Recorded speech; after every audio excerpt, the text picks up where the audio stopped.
welcome to this week's episode of Just My Opinion. I am your host, Jeremiah Searles, and I'm excited to have you guys all back. Thank you all for being here. If you're new here, I ran into a lot of you guys down in the rail yard this last weekend. It was an awesome experience getting to meet with you guys, getting a chance to share what my vision is for this show. Gave out a bunch of free t-shirts if you were down there. So you got to get a free t-shirt. All you had to do is show up for the show. I'm going to be back down there next weekend on Friday, probably around 6:30. We're going to do another live show. Working on a guest for who we're going to get. It's going to be another special, probably former player of mine, maybe a possible coach that's there. And we just want to go and we're going to preview the Northwestern game and maybe have a nice conversation because the rail yard by Hale Varsity Prep Rally was a great time. We had an absolutely awesome time down there. So really excited to possibly get a chance to do that again. So let's jump right into this week's episode. Obviously, Nebraska loses 48-7 at home versus Ohio State. Not what you're hoping to see. Not what you wanted to see, but we all knew this was a possible expectation. We all knew that this was something that might happen. As much as we didn't want to, but we all knew it might. So I'm not going to overreact like a lot of people. I think that is going to be something that is going to be a theme for this week. Overreaction versus expectation. But we're going to talk about that. As we continue, again, we're going to talk about we're going to do as we always do here. We're going to look at the keys to victory. How did Nebraska stack up? I have 4 keys to victory every week that I think that the Huskers have to meet in order to reach victory. Big surprise, we lost all 4 this week, hence why we lost. We're going to take a quick peek at the opening drives for both the offense and the defense. I do this every week. Make sure you can see the tone that's going to be set right off the get. I think it's really important to do that. We're going to lots of questions from you guys from Twitter and Instagram. I want to make sure we get all those answered this week as much as we can. Danny Woodhead joins us today at 6:20 as we catch him and we get his take on the Huskers so far and what he thinks of Adrian, his thoughts on the keys there, and really his thoughts overall on the Huskers team this year. So we're going to also talk about the key takeaways that we have from this game. Where do we go from here? What is next for this Husker football team? I still think there's a big chance they can win the West. I think that everything's still out in front of them, but it's not going to be an easy road. Not by any means. So we're going to preview Northwestern. Lastly, I give it our game balls for the week and give you what I hope to see from next week. So let's jump right in. The keys to victory. So every week we talk about it. Nebraska's keys to victory this week.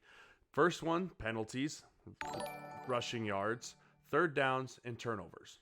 Those are the big 4 things that we look at every single week here on Just My Opinion. And we see, did Nebraska win these? Well, let's dive in. Nebraska, 6 penalties, 57 yards. Ohio State, 2 penalties, 25 yards. So we lose that category. I will say some of these penalties were a little ticky-tacky to me, and there were some very obvious penalties missed on the Ohio State side. That pass interference penalty on the first drive of the game was maybe the worst call there was all game.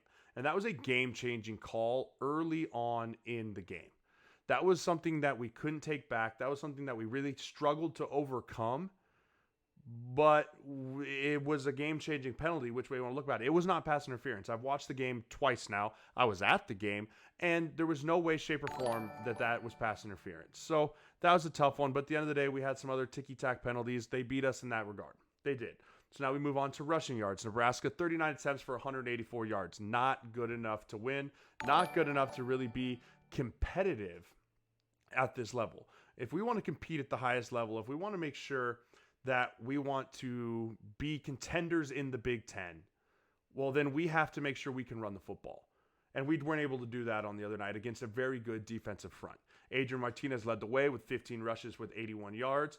Mills right behind him, 11 rushes, 67 yards. Wendell Robinson, 9 rushes for 27 yards. And Mo Washington, 4 for 9 yards. So those right there, those were our 4 leading rushers, and none of them really had a great day. And that's because our offense didn't have a great day. In order to win the game, you have to be able to run the football, such as Ohio State did. Ohio State 53 carries for 368 yards. Black shirts just didn't get it done on the ground. J.K. Dobbins, 27 rushes, year high for him. 177 yards. Master Teague, 18 rushes, 77. And Justin Fields, as we know, 12 rushes for 72 yards. Those are good days. That's what you hope to see from Adrian, Mills, and Mo Washington. That would be my ideal day.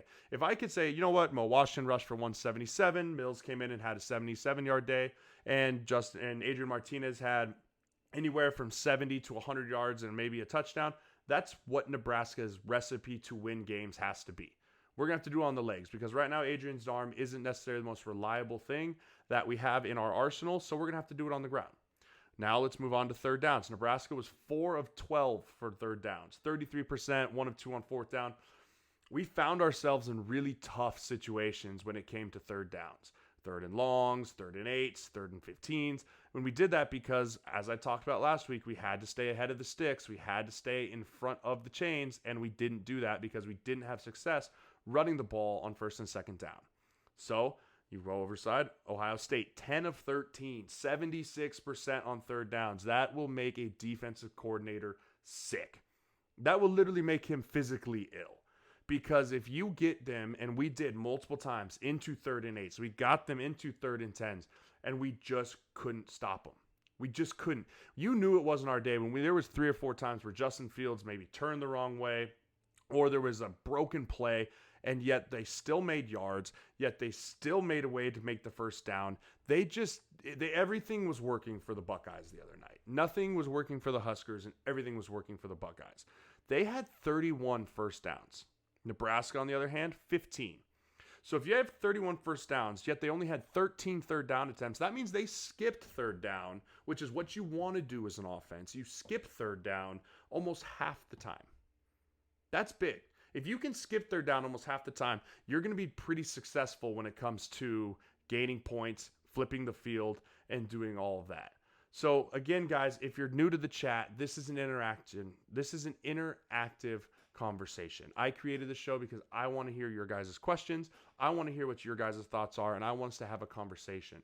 So I know that a lot of you guys just signed up on Friday night when you were down in the Haymarket, so this might be your first time here. Welcome. Let's hear what you have to say because your voice is just as important as my voice because we are all Husker Nation and we are all one family. I say that as I lead into the turnovers. So the last and fourth key to victory is the turnovers. And as we all know, 3 interceptions by Adrian Martinez. Ohio State didn't give us the ball one time. I said it on Greg Sharp's show earlier in the week. I said it on Chris Schmidt's show earlier in the week that if we wanted to win this game, we had to be +2 in the turnover margin. We weren't. We were -3. -3 against arguably the top 4 teams in the country. One of the top 4 teams. I would put Ohio State as one of the top 4 teams in the country. I think that they're a great team. I think they're the best team that this team will ever face here in the next 2-3 years. I think that might be the best team since the 94 Buffaloes to play in Memorial Stadium. That's just my opinion, such the show. But watching that team on live action and then being able to watch the game over again when I got home, they are an NFL farm team. I promise you anywhere from 13 to 15 of those 22 starters for those guys will be playing in the NFL at one point in time. From top to bottom, that roster is loaded with NFL talent. So that was really the keys there, guys. We lost all 3 keys. We lost all of them. So therefore, we lost the football game. When we beat Northern Illinois handedly 2 weeks ago now, we won all 4 of those categories. Last week against Illinois, we only won 2 of those categories. We need to be more consistent in those categories in order to be more consistent in the win column. How do we get more consistent? Well, 1, Mo Washington needs to stay healthy. He needs to be on the field. He is a difference maker when he's on the field. The lack of the run game production when Mo Washington went out of the game, you could just sense it. There wasn't that home run threat. There wasn't that dude when you knew he had his hands on the ball, was going to go the distance and make a guy standing there with his jock strap left on the field. So we need him to be healthy. But on the plus side, I think we found a new way to run the football. I saw the I formation and the wing T. And I'm not going to lie to you, when I got really, really excited when I saw that. I saw the fullback dive. I saw the triple option. I saw the speed option. I saw a trap play, which really got me going. And we went to unbalanced. We had 5 new wrinkles that we were ready to throw at Ohio State. Listening to Scott's press conference today, he was saying that he's been working on those and just waiting to kind of release them until he felt comfortable with them. I thought they executed them pretty well, considering that's not something that you do very often. I thought Adrian was really fluid running it. I thought Dedrick Mills looked really nice in that kind of pseudo fullback role, even though that's really not his style of play. I thought he did a really nice job. He was physical at the point of attack carrying the ball. He was also very physical blocking. I mean, when you play that fullback position, you're lead blocking for a lot of those options for that quarterback keeper. And I thought he did a really nice job with that. And then the trap play, we got the guards to do it. Bo Wilson and Hickson, I thought, had pretty good games in the run game. They were moving those inside guys pretty good. Pass game, everyone up front struggled a little bit. It's no secret. But I thought in those run games, they did a really nice job. Mo Husker, we got our first question, says, why does our offense have difficulty against a zone? I think the main reason, I think you sent me this question on Twitter, and I looked into this. The main reason our offense struggles to pass the ball against a zone defense is because when we're in zone defense, when we're seeing zone defense, it's because we're getting pressure. We're getting a zone pressure. We're getting a guy coming off the slot. We're getting a safety. We're getting a linebacker coming. And majority of the time this year, we've got a lot of man pressure, a lot of man coverage on the back end, because when you have receivers that don't have a threat of beating you man to man, you can go man to man on your outside, put your corners, put your safeties on them and say, you know what, mano a mano, I know they're not going to beat me. And then you can pressure with man. But when they do zone pressures, it throws the eyes of the quarterback off because you give them the allure of man-to-man defense.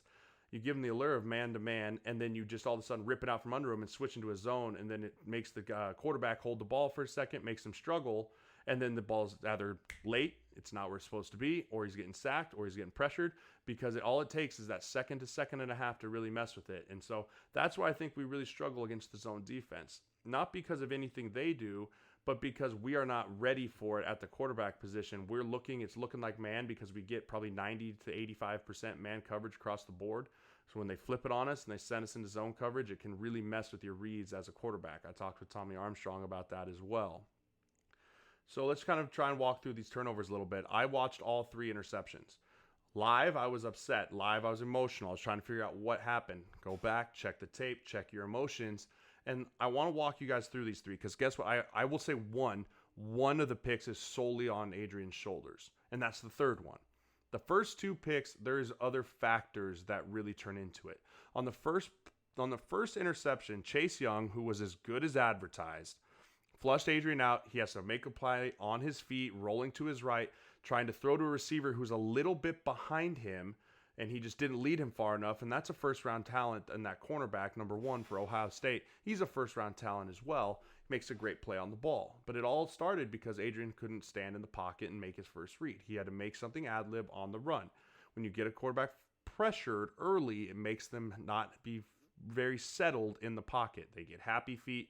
They're not excited for pass plays to be called because they're kind of worried about where they're going to get hit, where the guys are going to be coming from. So then you go to the second interception. Everyone's going, why did we throw the ball? Why did we throw the ball? Because that was on the 3rd series of the game where we brought the wing tee out. We were having really good success running the football. We had them on their heels a little bit. They just had to burn a timeout. And I'll tell you this, if you watch it critically and you look at the film, that's a touchdown if Adrian can step up in the pocket and deliver a strike. Wan'Dale Robinson is going to meet the ball right at the pylon in the northeast corner of the end zone, and that's going to be strike up the band. Dun, dun, dun, dun, dun. But the problem is Chase Young, yet again, gets pressure on our right side, bull rushes Farniak, sits Farniak down a little too – Farniak sits him down, but sits him down a little too late. He's in Adrian's lap, and Adrian just has to use all arm on that ball, which just brought it short about 5.5 yards, and then led it to – guy sitting on the ground. Very unfortunate for us. The fact that he was on the ground sitting there and it just fell in his lap. It's just an unfortunate play. But if Adrian has the ability to step up, it's 6 points. So I'm not putting those 2 interceptions on Adrian. I'm not. Those are other factors. You can't just say, oh, Adrian threw another pick. No, what led to that interception? And I'm telling you right now, it wasn't just a bad ball by Adrian. The 3rd interception, I have no idea. I think he was rattled. I think he'd already thrown 2. He was trying to make something happen. We're down at already 17 points. So he had to try and get something to going down and just overthrew a receiver, and the safety was standing right there. I got nothing on that one. That one was solely on Adrian. So, and to sum all of that up, guys, it was just the fact that we didn't stay ahead of the chains, too many negative plays on 1st and 2nd down, and that's why we had such little success on 3rd down. So when you put all of those things together, those are the reasons why we struggled so much. And I knew someone was going to say it sooner rather than later. Tay Sav comes in here and says, what about the high snaps? How much are they affecting Adrian? They're affecting him a lot, guys. I had to sit down with Tommy Armstrong on the special episode of Just My Opinion on Friday night, and I straight up asked him, what does high snaps do to you as a quarterback? And he said, you know what a high snap does? It takes your first read away instantly, like that. You can't have a first read because you're not looking at the defense. You're not looking at your read key. You're worried about where the ball is coming from. On pass plays, it takes you from, oh my gosh, bad snap, get up, catch it, eyes down. You go from second read to run. And I think a lot of that does have to do with the fact that Adrian has to catch those snaps back there. It's something that's really struggling with him. Rhino jumps in and says, does going under center allow the backs to hit the holes quicker, therefore quicker, shorter blocks for the O-line, but is that really Scott's offense? It is. When the back's only standing at 6.5 yards and he's hitting it rolling downhill, yes, it's more of a quick hitting offense in the run game perspective, but you're very limited when you're under center in the passing game. It's not something that you can really get to. It's not something that you're really able to get rolling. And so I don't think it's Scott's offense. I think it's a great arsenal and a great tool to have, the under center. I think it's great to be able to mix both of them. A lot of guys in the NFL do it. And I think we have the personnel to be able to do it with how versatile Adrian is, with how versatile you can do a lot of things with Wan'Dale Robinson. So I want to see more of it, and I want to see, is that something that Scott wants to do more of and maybe turn it into this little hybrid option spread offense. I think that could be really, really effective in the Big Ten. Danny Woodhead joining us here in about 5 minutes. So let's go through a quick run through here of the opening possessions, which we do every single week. Just kind of take a look at what went down for that first quarter, really, and kind of how that set the tone. We started the game with a really nice, we wanted to go empty. I think Adrian really likes empty. I think he likes throwing the ball out of empty. I think he can see a lot more of the field going on when he's in empty, but immediately Chase Young, first play of the game, in the backfield, flushing him out of the pocket. Not how you want to start on that regard. It makes your quarterback uneasy. We get Mo involved. He has a nice 10-yard run, but that was really his best run of the night. Mo kind of disappeared after that. Mo wasn't really around, and you didn't see a lot of Mo Washington once he got taken off that big run, really. And then you go to another read play, and this play bothered me because we ran a zone read play, and the read key tackled Mo Washington, and that drives me nuts. And I don't know if that's a miscue by Adrian or if that's a miscue by Mo running the ball, but he ran directly into the read key, which is just, you can't do RPOs like that. You can't run the read options like that because there's an unblocked guy. You either have to pull the ball or you have to run away from him. So that bothered me, but still, +2, we're still rolling with it. Then you have we try and get Wan'Dale Robinson involved. We get under center, pull with Hickson and Bo Wilson, who I thought had great games on the pulling game, and we get a nice little run out of it. But then we get to the second down play, and Adrian gets fooled. Adrian slides the offensive line away from where the pressure is coming. You can see the safeties rocking and rolling. Adrian thinks they're coming from the left side. He slides the offensive line left. They come flying off the right. Has to force a hot throw. Receiver wasn't ready. Boom, here we are. 3rd and 7. Not where you want to be as a young quarterback facing a great talented defense. What happens? Chase Young off the right side. We already talked about it. Flushes Adrian out of the pocket. Pick. Not how you start a game against a caliber team against Ohio State. Because guess what? You flip it right around and you give it to the defense on the 50. Quick note on Chase Young. He had a great night. 3 tackles, 1 TFL, 1 forced fumble, 1 sack. He's going to be a top 3 pick in the NFL. That is my opinion. He will be one of the first, if not the first, defensive lineman in the NFL. Taken this year's draft, I think he's the best, probably pure defensive end in all of college football right now. So what happens? We turn it over on the 50-yard line. Here comes the Buckeyes, man. 50 yards for them is nothing. We needed to make them drive the length of the field. We needed to make them make plays for 85, 70 yards at a time, and that just didn't happen. They went 4 straight plays of 12 personnel. When I say 12 personnel, that's 1 tight end or 1 back, 2 tight ends. They were going to say, we're going to run the ball on you, and we're going to make you stay in your base defense, get your bigger linebackers on the field because we know we match up so well outside. That was their game plan, and they did it really well. They go 4 straight plays of 12 and run it. They have 1 play action that we got the horrible pass interference call on, and then we stay out of our rush lanes and we allow Justin Fields to do what Justin Fields does, and he ran it in for the first touchdown. 5 plays, touchdown. And the last play is the one I want to talk about real quick before Danny joins us, is because for me, that was just one of 2 things. It was one, we didn't talk enough about the week of staying in your rush lanes as you rush this passer. Or two, it was just them being undisciplined up front and allowing the motion of the game to get too much for them and for them to fall out of their discipline to their rush lanes. Both of those things are bad things because Justin Fields has been doing that for the last 2 weeks. He knew, we should have known that's what he wanted to do. So I didn't like that that's how we started this game, by allowing him to get comfortable running the football. And it's not what I wanted to see from that defense. So that isn't the start we wanted. That's not where we wanted to be. But you know what? That's kind of how this game went down. So as I dive deeper into deeper into this game now, I'm going to bring on my good friend, Danny Woodhead. He's one of my really good friends. He's one of my guys. He's one of my teammates. He played with me in the San Diego Chargers. He's a Shadron State legend in Nebraska. He played for the Chargers, the Jets, and the Patriots, and in Baltimore. And it sounds like he's hanging out with his kids right now. And we invite Danny Woodhead to the show. Danny, how you doing, buddy? I'm doing good, bro. How you doing? I'm doing great, man. We're sitting here. We're talking about the game, the good, the bad, the ugly. But first, let's catch up with you, man. What are you up to? How's retirement life treating you? It's great. I'm golfing. I'm golfing a whole lot. Yeah.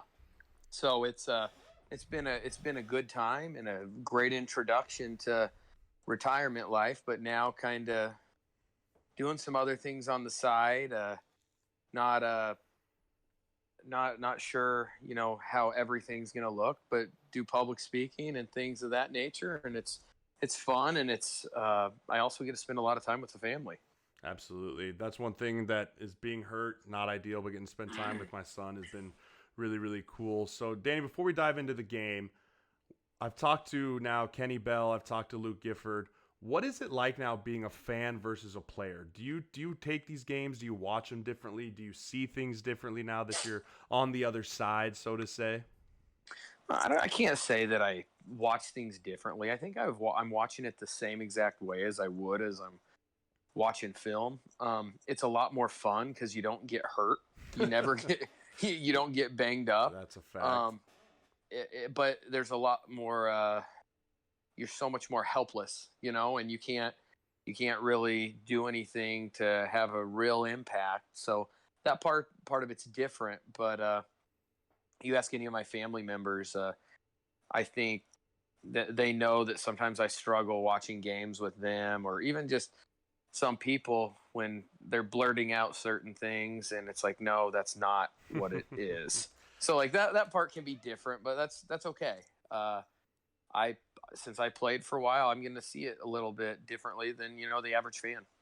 Absolutely. Well, now we're talking about the Huskers. Have you made it down to Memorial Stadium yet this year? Did you get to go check out a game? And what are your thoughts on this new facility that they're going to be building for the Huskers down there? Yeah, I went to the Northern Illinois game. So I was able to go down, check them out a little bit. And, it's always fun to be back in the stadium and just kind of, take in the atmosphere and the atmosphere that I, grew up watching as a kid, and now almost 35 years old, and still being able to do it's pretty sick. And yeah, I think the facility upgrade is going to be amazing. It's just, when you look at it, you look at all the big time schools. I mean, that's what recruiting is. Right. I mean, that you have to do that nowadays. And if you can keep up, I mean, it's keeping up with the Joneses. If you can keep up with the Joneses, the recruits want to be they want to be a Jones. So they want all the stuff. They want all the jerseys, and I get it. I mean, I was 18 years old once too. Right. Yeah, I think you're right. I think it's the arms race now. It's who can outdo everyone else, and that's what I think Nebraska saw as they're touring some of these new facilities, and that's something that they're going to just have to continue to get better and better with. Also, I think it shows that they're in the long haul here for Scott Frost. I mean, they're going to give Scott the keys to the car and say, how do you want this thing built? And I think people need to realize that that's what this is. This is a building year. So as I say that, people are saying and screaming for Adrian's head, and they're screaming for Scott's head already. It's going to take time. What does a rebuild for this team look like? And do you think that we're on the right track and that Scott's the right guy for the job? I personally do, but I'm curious on what your thoughts are too. I think the biggest thing is everyone just needs to take a deep breath. This is year 2 with Scott. It's not like the NFL where you can just go out and get the free agents you want. Otherwise, we would have done that. But it takes recruiting. Well, you're recruiting 18-year-olds. You're recruiting the 21, 22-year-olds that are, playing on a lot of teams. And it's gonna be a process.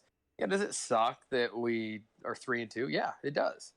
But I mean, that's part of rebuilding a team. Do I think Scott's the best for the job? I think it's not even close. I think it's without a doubt. If you look at any of the coaches that he was under, I mean, Parcells, Belichick, the best that's ever been, and Still is. and still is, and it's not even an argument. Oh, Tony Dungy. Oh, weird. Like there's so many guys. Chip Kelly. No matter what anyone says about Chip Kelly is unreal. Yes. So there's so many guys that he learned under that he is like, and he's taken the best of each. And the thing is, you can tell in just, I mean, yes, it was ugly and ugly fast against Ohio State, but if you look at the first 3-4 drives, the game plan he had in place, like some people that don't watch it as a profession like we did. Mm-hmm. The first 3-4 drives, the game plan was crazy good. Yes. Like stupid good. And after that 4th drive, I mean, when you're down that much, there's no more game plan. It's like, let's try to find a way to do something. Yeah. And so, like, we're in very, very, very, very good hands. It's just things like this take time. And if we expect to put a product on the field that's like national title contending, you have to go through these growing pains. That's just, it sucks, but you have to. Yeah, I completely agree with you. It's going to take a bunch of time. Danny, switching gears on you here. You were a great running back. You had a lot of success at the position. We have 3 pretty dang good running backs on our roster between Mo Washington, Dedrick Mills, and I'm going to call Wan'Dale Robinson a running back. What are your impressions of those 3 guys through the first 5 games here, and what do you want to see from those guys moving forward? I think all 3 of them have qualities that are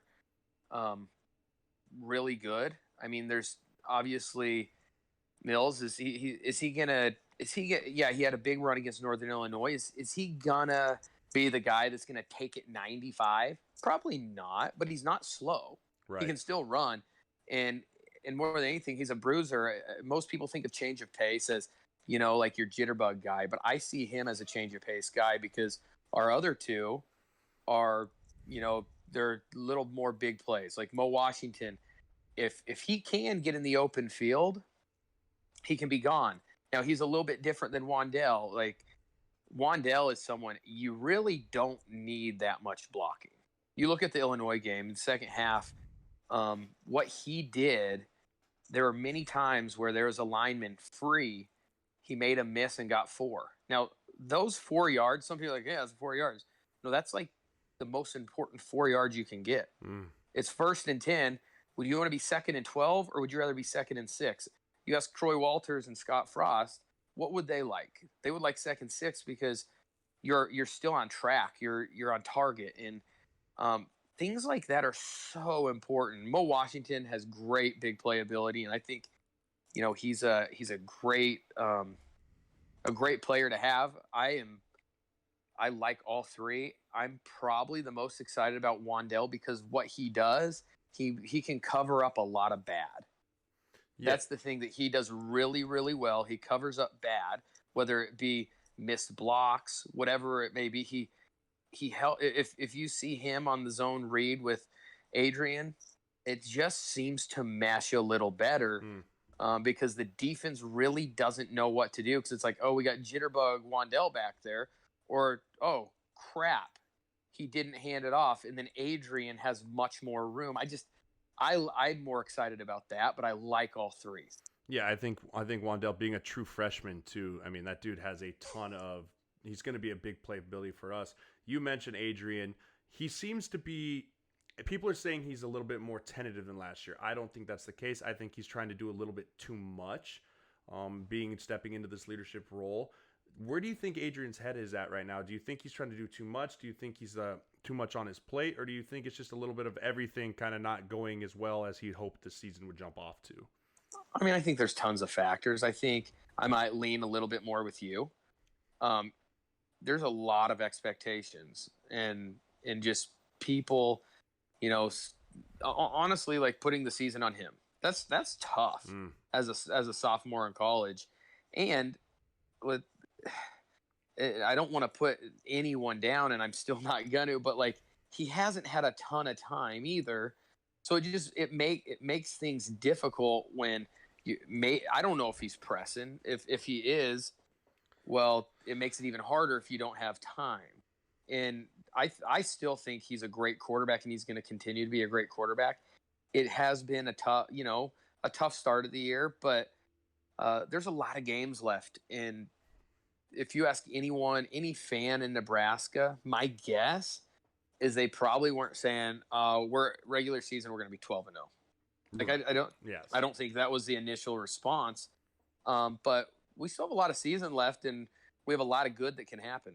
Yeah, I completely agree. I think the expectations were out of this world at the start of this season, and everyone's going to kind of have to reel. But if you think about, we were 0-5 last year. I'll take 3-2 in the second year, and you're not putting anyone down. I mean, Scott Frost said it in his press conference today. He goes, "We need to make sure Adrian is seeing what he needs to see, and that means that he needs to have more time, not having free rushers. He needs to make sure that the receivers are in the right spot, and he needs to make better decisions, and he needs better snaps."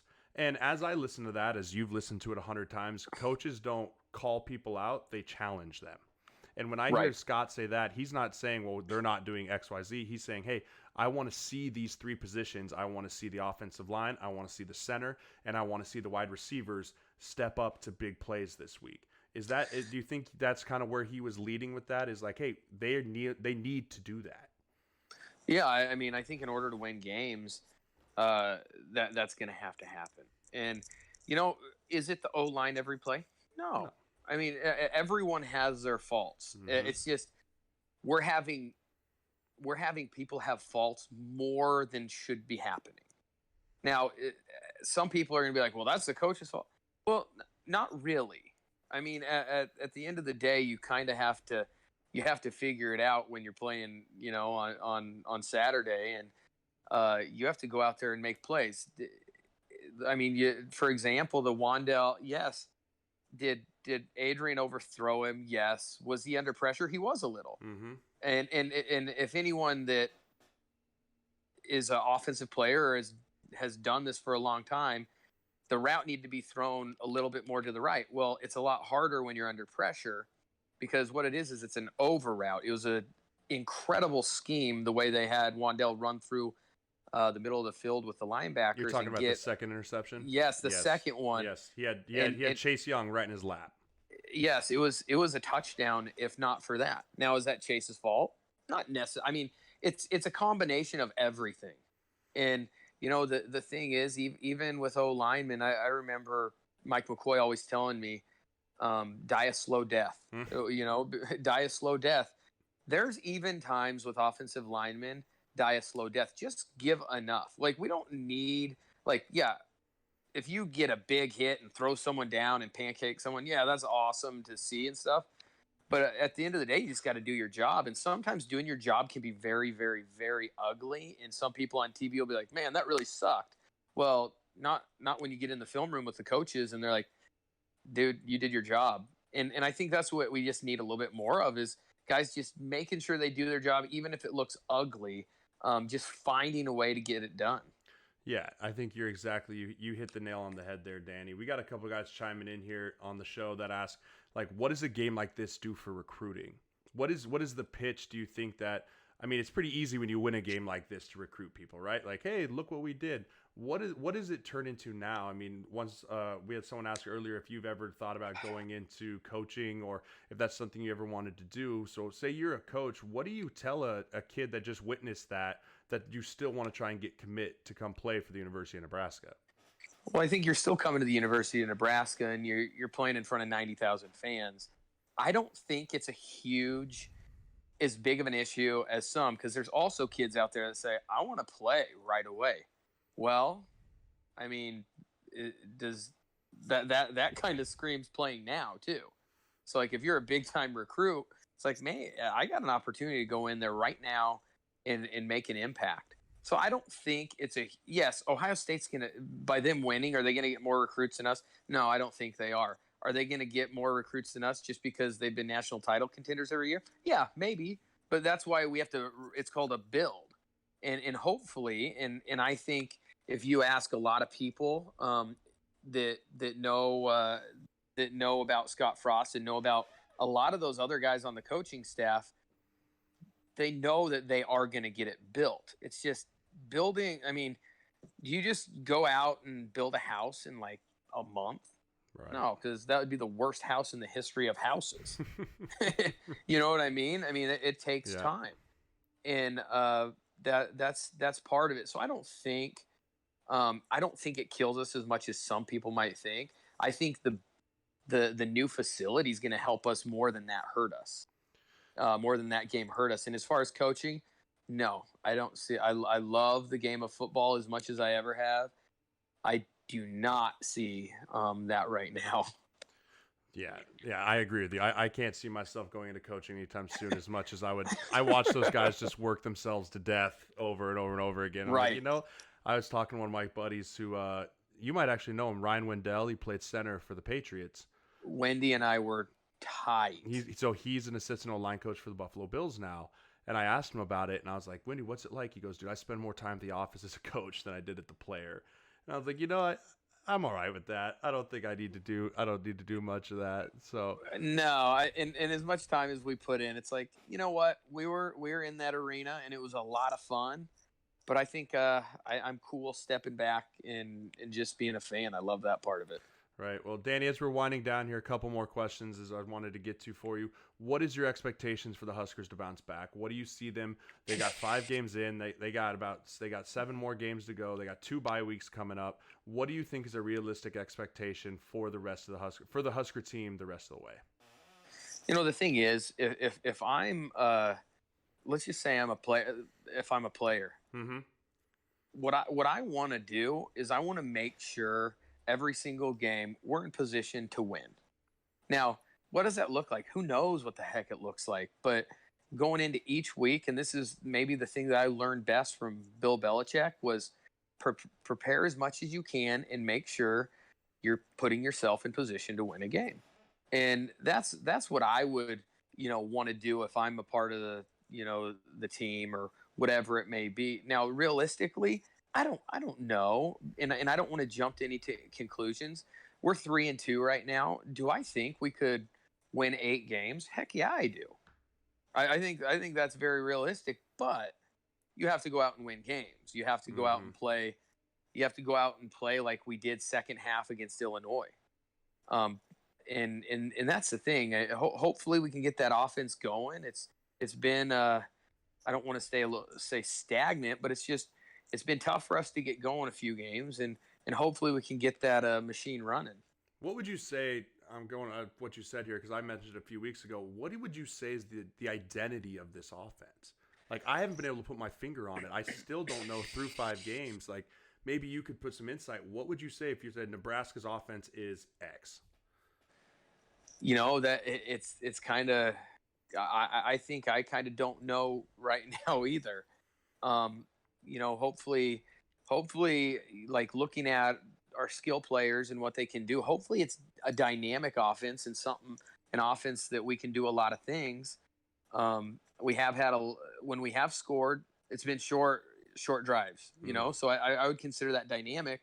But then we've also had, it's almost like you look back at the Colorado game, we had a bunch of 4 or 5 play scoring drives, and then we'd have a 3 and out. We'd have a 3 and out and a 3 and out, and it just makes it tough for the defense because it's like and that's, I think, what hurt us there is we were in the altitude and couldn't really get first downs. But so as far as identity, I think it's hard to say right now. Hopefully, I'm hoping come game 9, game 10, we're looked at as a dynamic offense. But I think that's something we got to go out there and show. Yeah, I think you're right. Danny, I want to thank you so much, man. Thank you for jumping on. When you get your podcast up and rolling or whatever you're rolling with, make sure you let everyone here know. Hope to have you back on the show again soon. And then when I'm back in town, we'll have to get together, buddy. Let's do it. We'll talk to you later, brother. Absolutely, Danny. Thank you for jumping on the show. Really appreciate it. No problem. See you, bud. That was Danny Woodhead joining here, everyone, on Just My Opinion. Lots of good stuff from him. Great guy, man. Danny's been one of my good buddies here for a very long time. I'm excited he was able to jump on with us. I want to make sure that we get back to some of the questions here that you guys were in the chat with on Twitter. We had a lot of questions going in, so I want to jump back into some of those here before Danny jumped on the show. So one of the big questions that I kept getting a lot this week, guys, was the snap issues and how Juergens can get that under control. Well, the biggest way that Juergens get that under control, in my opinion, is he's breaking his wrist when he snaps the football.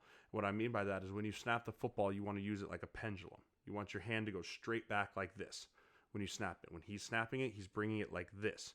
He's finishing his ball, he's finishing his follow through like that. So his thumb is going underneath where he needs to be, which is then pushing it high right. That's where it was every single time. So I think that now that they understand what that is and what it's going to be, they can get that fixed, because that's pretty sure that's exactly how that went down for him. Some of the other questions, I know Todd's asked me a couple times in a row. He goes, is there a difference between 5, 4, and 3 stars recruits? We're seeing it on the field. Years 4 and 5 will be able to compete. The walk-on program will enable success, and redshirt seniors with 5 years dedicated, getting bigger, stronger, faster. It really is a process. So this question intrigued me because I was a 3-star recruit. That wasn't something that I really dug a whole lot into or put a whole lot of stock into, but this question made me curious. So let's date back to 2015. 2015 would have been this senior year's recruiting class, correct? So the 2019 Ohio State team, I just want to read you. This is why Ohio State is what it is. 2015 nationally ranked recruiting class. They had the 7th ranked in the nation, first in the Big Ten. 2016, they were the 4th in the nation, first in the Big Ten. 2017 and 18, they were both the 2nd class in the nation and first class in the Big Ten. And then 2019, they were the 14th recruiting class in the nation and the 3rd in the Big Ten. So they had 4 years there where they were in the top 10 of recruiting in the nation. That makes a difference because, yes, you can find talent, but having talent just readily available, pure raw talent that you can develop for 2, 3, 4 years as they walk in the door ready to play is very different. On the other hand, you look at Nebraska's recruiting classes for the last 5 years. 2015, they were 30th in the nation. 2016, they were 26th. 17, 23rd. 2018, 23rd. And then 2019, they're 18th. All of that have been the 4th or 5th class in the Big Ten. So that's a big difference. Again, stars are not everything. You don't put everything on the stars. You don't base how a kid's going to be based off how many stars he is. But it does help when you have that kind of talent constantly walking in the door. And that difference between the 2nd rated recruiting class in the country and the 30th recruiting class in the country is a big difference. So, I mean, I look at that Ohio State team and they got guys NFL over the board. I look at our team right now. I'm not sure how many of those guys go to the NFL. I'm not sure how many of those guys have the talent readily available to them to go be a complete starter contributor in the NFL. There's a few, but not like that Ohio State team. That's different. Again, Nathan Kratz asked me what my takes on our O tackles are so far. I thought Hymas has had a really, really good year. I think that that's something that he needs to continue to improve on through his side. Farniak's played well. He struggled last week against a pure speed rusher. That's what Chase Young was. He's a pure speed rusher. Farniak didn't match up great against that. I think Farniak's more of wants a guy to run down his chest type of thing. I think Farniak's more of a true guard in my opinion. I think he's a guard that can play tackle, which is kind of what I was in the league. But I think Farniak is a true guard because when that guy gets pulling and that guy in the run game can come out of his hips better than a lot of guys that I've seen to where he's a road grader in the run game. But we need him at tackle right now, and he's going to have to perform there because he's going to be up for another tall test as we get into Big Ten play here. But I think our O tackles have been fairly solid. Hymas is playing at a very high level. He's one of those guys when I talk about being an NFL caliber type player, I think he's that type of guy. I think he's that type of player that can really go on and be there. Jade Stuperman asks, is our problem on the lines technical or strength? I don't think it's strength. I can promise you, actually, I know Coach Duvall very well. I trained there in the offseason. Those dudes are incredibly strong and incredibly powerful. Those guys have no issue with the strength. I think it's a lot of technique, it's a lot of growth, and it's a lot of fundamentals, which is all offensive line is. Offensive line's technique and fundamentals, and just getting it rep after rep after rep. You just have to keep doing it. So I think that's what it's going to be when it comes down to those guys being, it's not as much strength. I promise you they're going to be strong. Duvall's going to have those guys ready to roll, ready to push guys around. They can go toe-to-toe strength-wise with anyone in the country, and I have absolutely no doubt about that. But when it comes to Benny Gates asking me things like, well, how much is going to be patience required from NU fans to expect more where the big schools are unwilling to roll over? I think this is a 6-year program. I think this is a 6-year rebuild. I really do. I think we need to give Scott Frost an entire time to get his full class in here from top to bottom, his recruiting class, from the first one to the last one, and then you can judge a guy on where his program's at. We can't have the turnover in college coaching like we have been. We can't have the Callahan to Pelini to Riley to Frost in a matter of 10 years. That just can't happen, especially if you want to build a program to be up nationally where it is. Look at the national good programs. You got Coach Saban, who's been there forever. You got Dabo Swinney, who's going to be at Clemson for a very long time. I mean, Pete Carroll, when he was there out at USC, when you look down, you got Coach Brown down there in Texas. These are coaches that were there for a long time, were able to bring their guys in year after year, and that's what attributed to their success. So, I mean, how often do you truly get a team without a bunch of upperclassmen on the O-line? We have a guy in chat. Kenny Bell did nothing wrong is his chat name, which I thoroughly enjoy. And you don't get it very often. I think my senior year was the last time they had truly an upperclassman senior year, and that was 2013. We had 4 seniors on the offensive line, and we had 1 junior. We haven't seen Nebraska have that kind of tenure with that kind of guys. By the way, 3 of those guys went into the NFL, so that was probably one of our better lines in recent memory. To where as you look back, you have Nick Gates. Maybe he went to the NFL. Alex Lewis is now in the NFL. But other than that, we haven't really had true NFL offensive caliber guys that have moved to the NFL, which is very important. So another point that was brought up to me on Twitter that I thought I wanted to talk about with you guys is the unrealistic expectation to have our program where it is when you have a team like Ohio State brings in top 200 recruits in a decade-old established system. We talked about it earlier in the show. I want to talk about it again. The rebuild takes time. It's not, people had the expectation for UCF, and it just isn't going to be that easy. It's just not going to be that easy again.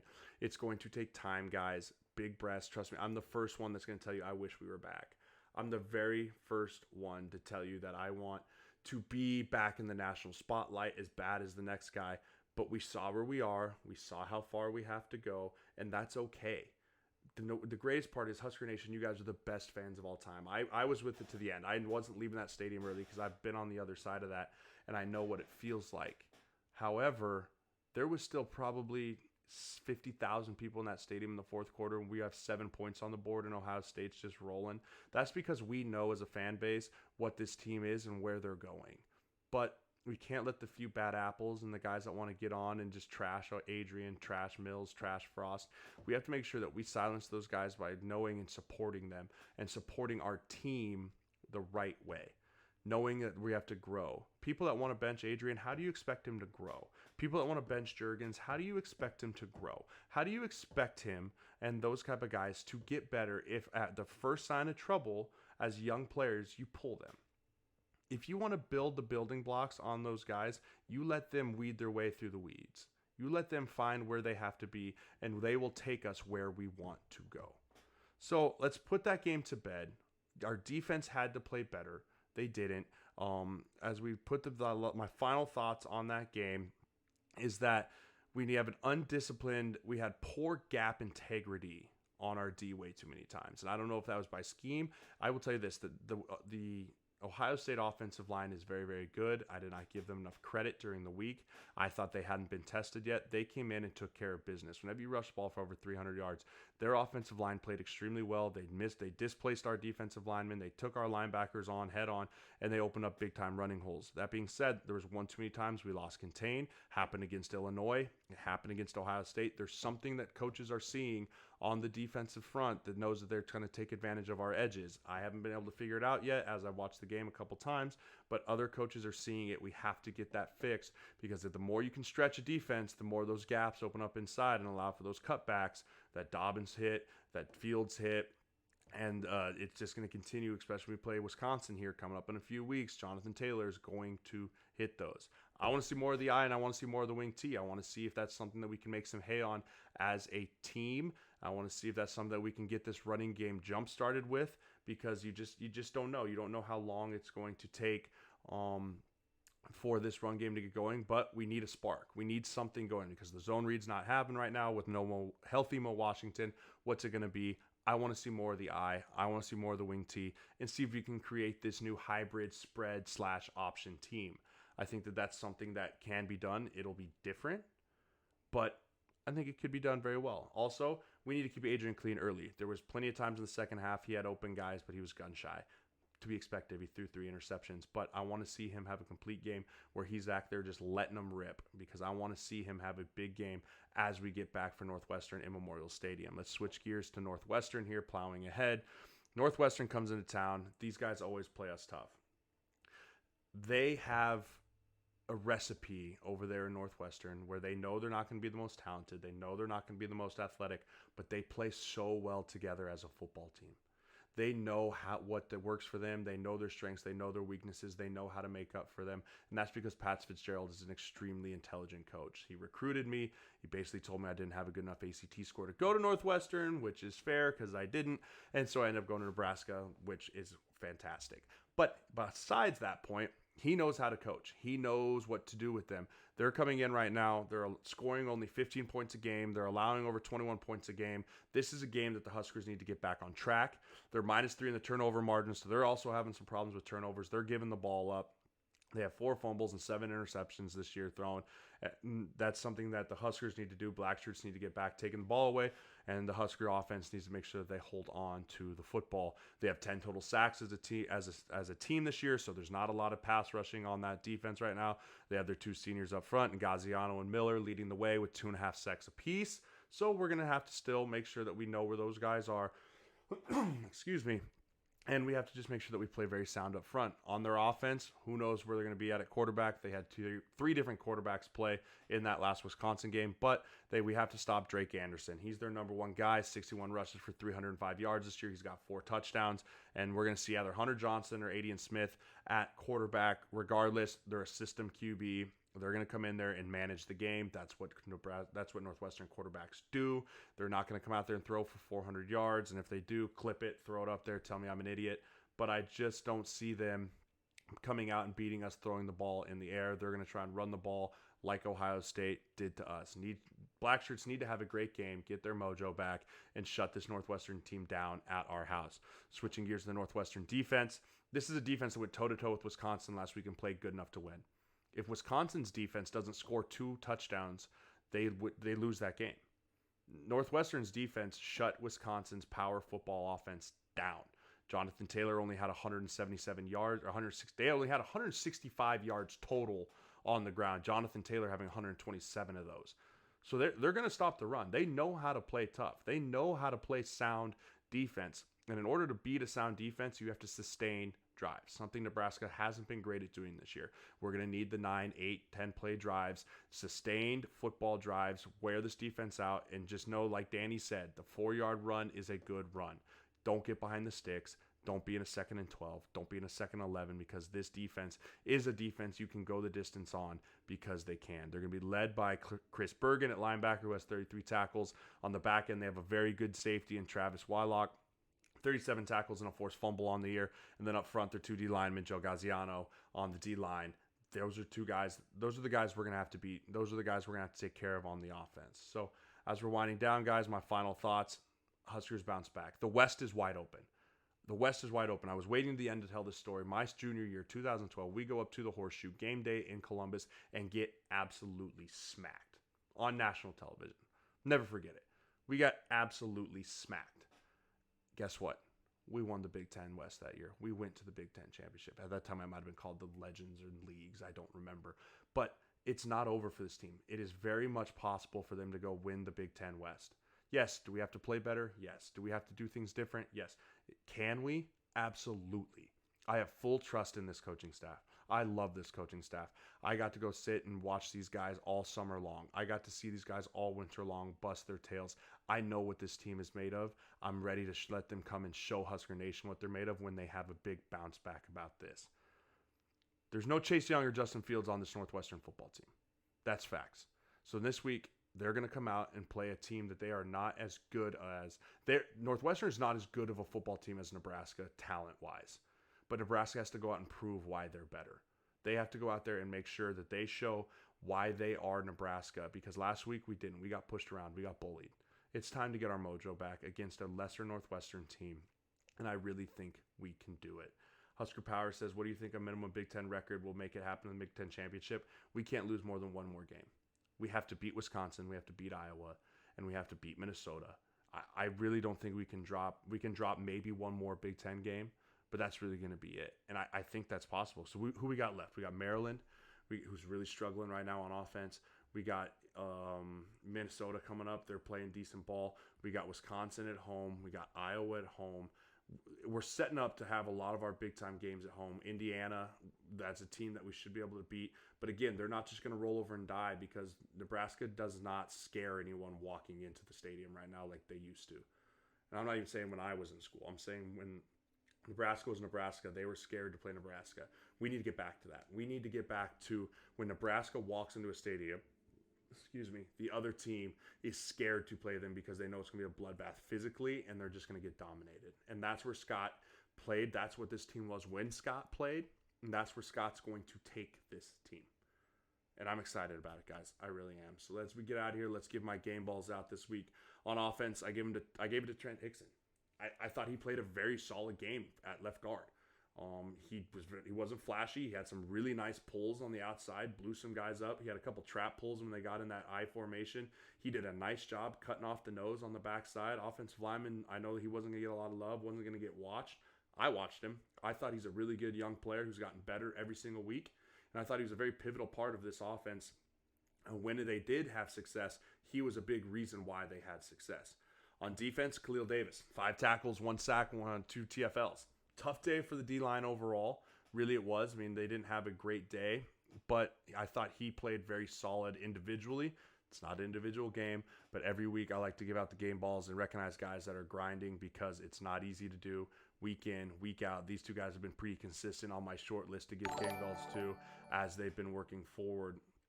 6 Point says, I'm not throwing in the towel at all, but it seems if we only win one more game all season, I will want to blow Iowa's doors off. Dude, I'm with you. I want to beat Wisconsin and Iowa more than anyone, but I do think we need to make sure we can keep winning and get momentum going into those games, because we can't go into those games flat or else we'll be in trouble.